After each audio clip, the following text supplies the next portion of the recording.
رباه عفوك إني للنور مدت يداي. கண்ணியத்துக்குரியவர்களே, இந்த கபருடைய வேதனை எதற்கெல்லாம் தெரியுமா? அல்லாஹ்வுடைய தூதர் 2 கபரை கடந்து சென்றார்கள்.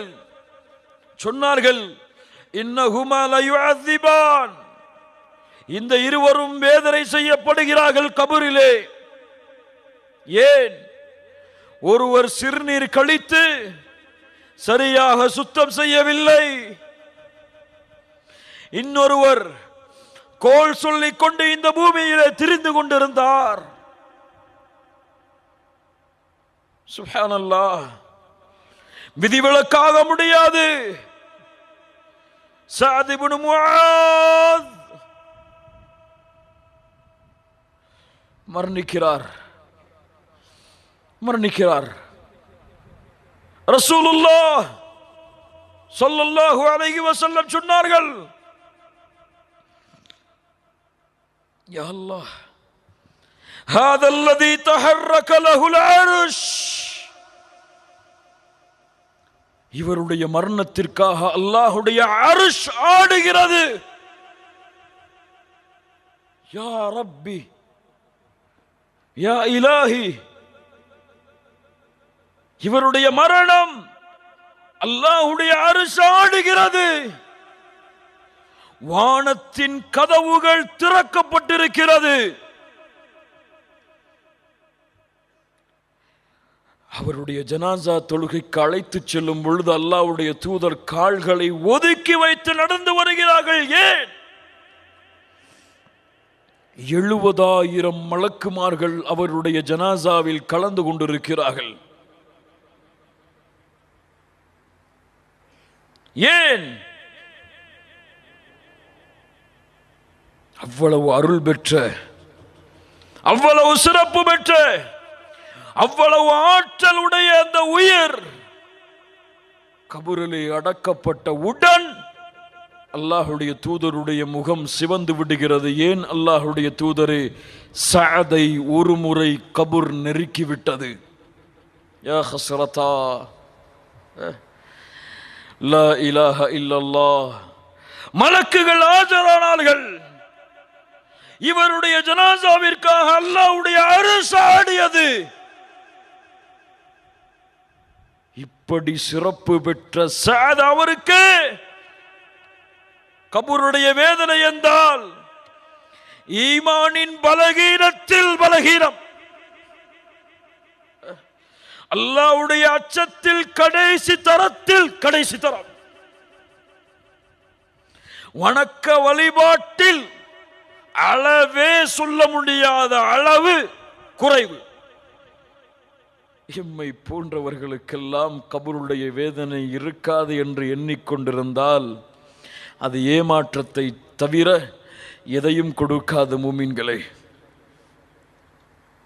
எதையும் கொடுக்காது. யாரும் பாதுகாக்க முடியாது, யாரும் உதவிக்கு வர முடியாது.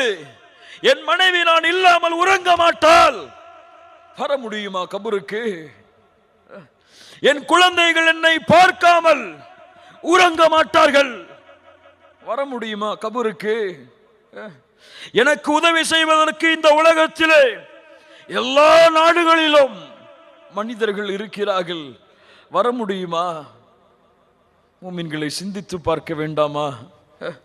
தனிமையின் அறை, பாம்புகள் பூச்சிகளால் புழுக்களால் நிரப்பப்பட்ட அறை, கபரிலே கொத்தப்படக்கூடிய பாம்பின் மூச்சு காற்று இந்த பூமியிலே பட்டால் இந்த பூமியிலே எந்த ஒரு புற்புண்டும் முளைக்காது. யா அல்லாஹ், யா அல்லாஹ். அல்லாஹ்வுடைய தூதர் அதனால் தான் சொன்னார்கள், இன்னி குன்து நஹைதுக்கும் அன் ஜியாரத்தில் குபூர் ஃபஸூரூஹா ஃபஇன்னஹா துதக்கிருல் ஆகிரஹ். கபூர்களை தரிசிப்பதை நான் உங்களுக்கு தடை செய்திருந்தேன். ஆண்களே, கபூரை நீங்கள் தரிசியுங்கள், அது உங்களுக்கு மறுமையை நினைவுபடுத்தும். சுன்னah. யா ரப்பி, யா ரப்பி, எந்த முஸ்லிம் கபரை தரிசிக்கிறான் என்று உறவினர்கள் மரணித்தாலே தவிர மரணத்தை நினைவு கூறுவதற்காகவோ மறுமையை நினைவு கூறுவதற்காகவோ நானும் இந்த இடத்தை அடைய போகிறேன், எனக்கும் இந்த ஆறடிதான், எனக்கும் இந்த மண்தான் என்று அறிவதற்காகவோ மறுமையை நினைவுபடுத்துவதற்காகவோ கபர்களை தரிசித்து மறுமையை ஈமானை பரிசுத்தப்படுத்தக்கூடிய மூமின்கள் நம்மில் எத்துணை பேர், எத்துணை பேர். லா இலாஹ இல்லல்லாஹ். நல்லவரும் பாவியும் நல்லவராக இருந்தால் மறுமை வரை அவருக்கு நிம்மதியான உறக்கம், பாவியாக இருந்தால் மறுமை வரை அவருக்கு வேதனையும் தண்டனையும் துன்பமும் நீடித்து கொண்டு கதறிக்கொண்டிருப்பான். நரகத்துடைய ஜுவாலைகளை அனுபவித்து நரகத்துடைய போர்வைகளில் படுக்க வைக்கப்பட்டு அடித்து அடித்து துன்புறுத்தப்பட்டு கொண்டே இருப்பான். வேதனைக்கு மேல் வேதனை. முஹம்மது ரசூலுல்லாஹ் ஸல்லல்லாஹு அலைஹி வஸல்லம் அதனால்தான் அல்லாஹ்விடத்திலே கண்கள் அழுக பிரார்த்தனை செய்வார்கள். அல்லாஹும்ம இன்னி அஊது பிக மின் அஸாபில் கபர். கபருடைய வேதனையில் இருந்து என்னை பாதுகாத்து விடு யா அல்லாஹ்.